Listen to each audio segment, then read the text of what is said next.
ছোট্ট একটি গ্রামের শেষে থাকতো এক বুড়ি। বুড়ির ছিল একটাই সুখ, তার প্রিয় গরু গুগলি। বুড়ি গুগলিকে খুব ভালোবাসতো আর আদর করে খাইয়ে দাইয়ে বড় করত। বুড়ি গুগলিকে এতটাই ভালোবাসতো সে নিজের সন্তানের মতো গুগলিকে দেখাশোনা করত।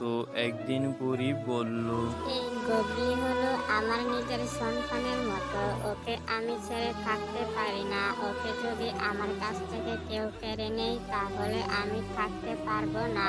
গুগলিকে আমার সন্তান মনে করি। বুড়িমা গুগলিকে নিজের থেকেও অনেক বেশি ভালোবাসে, কারণ তার কোনো সন্তান কিংবা কোনো রকম আত্মীয় নাই বলে সে সারাদিন একা একা গুগলির সাথেই সময় কাটাতো।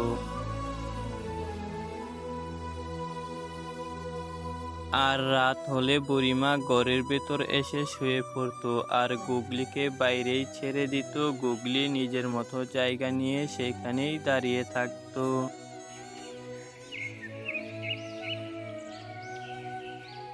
বুড়িমার বাড়ির পাশেই ছিল এক ভয়ানক জঙ্গল। সেই জঙ্গলে থাকতো এক ডাকু রাক্ষস। ডাকু রাক্ষস গুগলির খবর পেয়ে গিয়েছিল।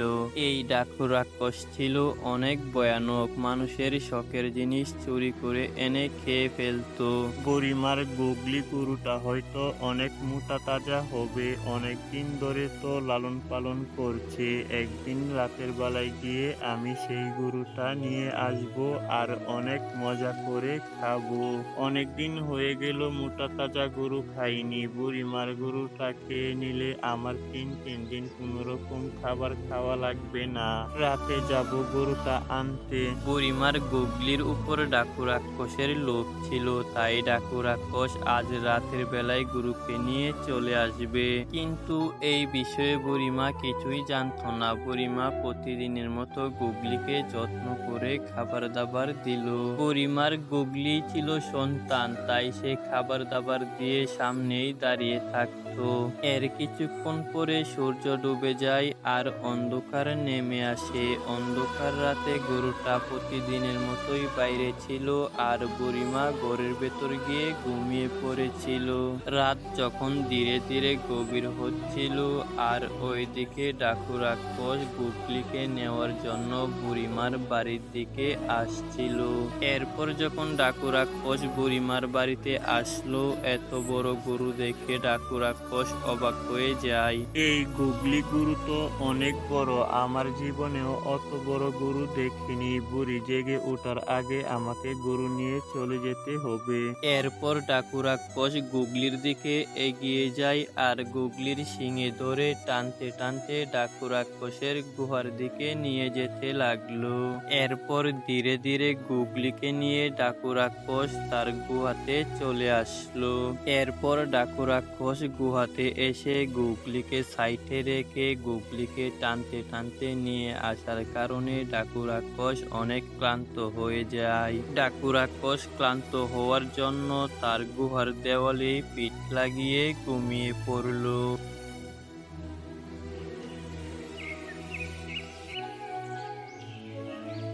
আর সকালবেলায় বুড়িমা গুগলিকে দেখতে না পেয়ে এইদিক সেই দিক দেখছিল, কিন্তু গুগলিকে কোথাও দেখা যাচ্ছিল না।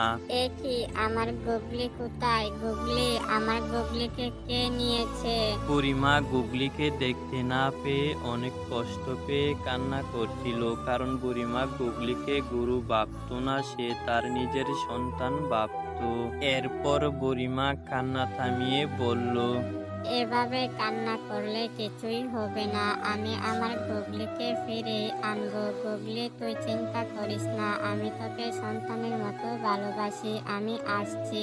এরপর বুড়িমা হাতে একটি বাঁশি নিয়ে গুগলিকে খোঁজার জন্য জঙ্গলের দিকে বেরিয়ে যায়। বুড়িমা গভীর জঙ্গলে পৌঁছেই তার হাতের বাঁশিটা বাজিয়ে সামনের দিকে এগিয়ে যাচ্ছিল। বুড়িমা গুগলির যতক্ষণ পর্যন্ত কোনো রকম সারা শব্দ পাচ্ছিল না ততক্ষণ পর্যন্ত বুড়িমা বাঁশি বাজিয়েই যাচ্ছিল। এরপর বুড়িমার কষ্টের সুর গুগলির কানে পৌঁছালো আর বুড়িমা সেইখানে দাঁড়িয়েই বাঁশির সুর তুলছিল।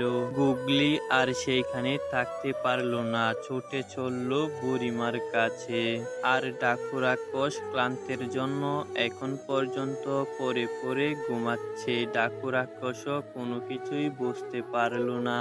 আর ওইদিকে বুড়িমা গুগলিকে পেয়ে অনেক খুশি হয়ে গিয়েছিল।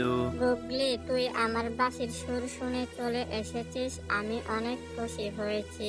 এখন তোকে পেয়ে গেছি, চল আমার বাড়িতে, তোর হয়তো কোনো রকম খাওয়া দাওয়া হয়নি। এইরকম কথা বলে তখন বুড়িমা খুশি হয়ে গুগলিকে নিয়ে চলতে লাগলো বুড়িমা তার বাড়ির দিকে। আর ওইদিকে ডাকু রাক্ষস এতটাই ক্লান্ত হয়ে গিয়েছিল সে শুধু শুয়ে শুয়ে ঘুমাচ্ছে। এরপর বুড়িমা গুগলিকে যত্ন করে খাবার দিল। এই গুগলি হলো আমার জীবন, ওকে ছাড়া আমি বাঁচবো না। ওকে আমার সন্তানের মতো ভালোবাসি, ওর যে কোনো বিপদে আমি পাশে আছি। গুগলিকে সাবধানে যত্নে রাখতে হবে। তো ভিউয়ার্স, আজকের মতো এখানেই বিদায় নিচ্ছি। আর যেহেতু কার্টুনটি মোবাইল এডিট তাই এতটা প্রফেশনাল হয়নি। আপনাদের কাছে ভালো লাগলে কমেন্ট বক্সে বলে যাবেন। তো আজকের মতো এখানেই বিদায় নিচ্ছি। সবাই ভালো থাকবেন, নিজের খেয়াল রাখবেন। আল্লাহ হাফেজ।